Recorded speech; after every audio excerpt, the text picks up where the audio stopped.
Colour ബ്ലൈൻഡ്നെസ്സിനെ പറ്റി കേട്ടിട്ടുണ്ടോ? പണ്ട് നമുക്ക് ഇന്ത്യയിൽ ആ ലെൻസസ് അവൈലബിൾ അല്ലായിരുന്നു. അങ്ങനെ ഒരു കളർ ബ്ലൈൻഡ്നെസ് ഉണ്ടെങ്കിൽ അവർക്ക് കൊടുക്കാനുള്ള ഓപ്ഷൻസ് ഇല്ലായിരുന്നു. എന്നാൽ ഇന്നിപ്പോൾ ഇന്ത്യയിൽ അത് അവൈലബിൾ ആണ്. അപ്പം എങ്ങനെയെന്നല്ലേ, കുട്ടികളൊക്കെ ഒന്ന് ടെസ്റ്റ് ചെയ്യുന്നത് നല്ലതാണ്. കാരണം അവർ പഠിച്ചു വരുമ്പോഴത്തേക്കും അവരെ ഗൈഡ് ചെയ്യാം എന്ത് പഠിക്കാൻ പോകണം. കാരണം അവരിങ്ങനെ കളറൊക്കെ ഡിസൈൻ ചെയ്യുന്ന ജോലിയാണ് അവർ ആഗ്രഹിക്കുന്നെങ്കിൽ അവർക്ക് ചിലപ്പം ഈ ഒരു കളർ ബ്ലൈൻഡ്നെസ് ഉള്ളവരാണെങ്കിൽ അവർക്കൊരു ബുദ്ധിമുട്ടാകും.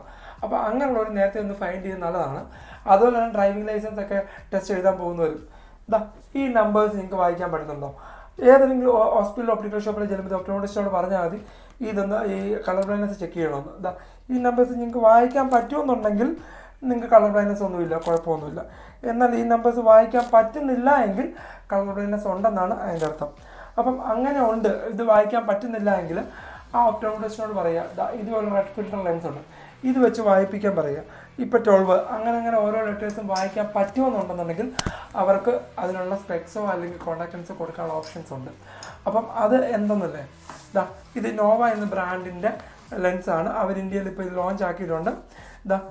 ഈ കളർ ബ്ലൈൻഡ്നെസ്സിന് വേണ്ടിയിട്ടുള്ള ടെസ്റ്റിനാണ് ഈ ഒരു ലെൻസസ്. അവർക്ക് 2 ഫിൽറ്റർ ഉണ്ട്. ഇതുപോലെ ലെൻസും ഉണ്ട്, ഇതുപോലെ രണ്ടും. ഇതിന് ഇൻസൈഡ് കാണുമ്പോൾ ഡിഫറൻസ് മനസ്സിലാവുമേ. ഇങ്ങനെ 2 കളേഴ്സ് അവൈലബിൾ ആണ്. അപ്പം ഇത് വെച്ച് നമുക്ക് സ്പെക്സ് നമുക്ക് റെഡിയാക്കാവുന്നതാണ്. പിന്നെ കോൺടാക്ട് ലെൻസസിലും അവൈലബിൾ ആണ്. അപ്പോൾ അങ്ങനെ വരുമ്പോൾ ആ ഒരു കളർ ഐഡൻറ്റിഫൈ ചെയ്യാനും അവർക്ക് വർക്ക് ചെയ്യാനും ഒക്കെ പറ്റുന്നതാണ്. അപ്പം ഇങ്ങനെയുള്ള കളർ ബ്ലൈൻഡ്നെസ് ഉള്ള ആൾക്കാർ ഒന്നിനെ പറ്റി ടെൻഷൻ അടിക്കേണ്ട കാര്യമില്ല ഇപ്പം. കാരണം ഇന്ത്യയിൽ ഇപ്പം ഇത് അവൈലബിൾ ആണ്. ഈ ഒരു ഇൻഫർമേഷൻ നിങ്ങൾക്ക് പ്രയോജനപ്പെടുമെന്ന് തോന്നുന്നു. Thank you.